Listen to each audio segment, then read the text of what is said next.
কারা সহায়তা করেছে?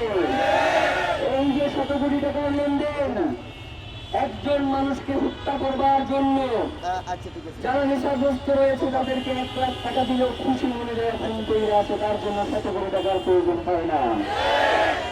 এইখানে শত সহস্র কোটি টাকার বিনিয়োগ হয়েছে, যারা বিনিয়োগ করেছে তারা শুধু শহীদ ওসমান হাদিকে গুলি করে নাই, তারা বাংলাদেশের মাথায় গুলি করেছে, বাংলাদেশের পতাকায় গুলি করেছে, বাংলাদেশের সার্বভৌমত্বের উপরে গুলি করেছে।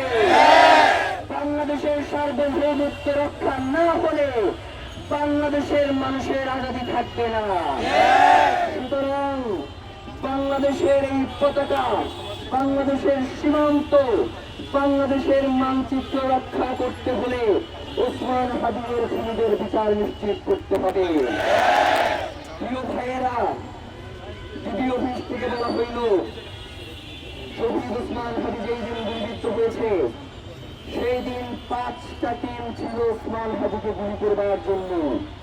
এই কথা আমরা বলি নাই, আমরা বলছি। তাইলে শুধু চার্জশিটে কেন যারা গুলি করেছে তাদের নাম আছে, বাকি 5টা গ্রুপ কেন কই আমরা জানতে চাই। আপনারা বলেছেন 5 তারিখে ইনকিলাব কালচারাল সেন্টারে বসে 21 জনের একটা টিম নাকি শহীদ ওসমান হাদিকে গুলি করবার চেষ্টা করেছে। আমরা তো ফয়সাল করিম, মাসুদ এবং আলমগীর বাদে আমরা 21 জনের টিমের আর কাউকে এই চার্জশিটে দেখি নাই। তাহলে আপনি কিভাবে বললেন 21 জনের একটা টিম এই হত্যা মামলার কাছে জড়িত ছিল? আমরা আপনাদের কাছে জানতে চাই, আমরা আপনাদের কাছে জানতে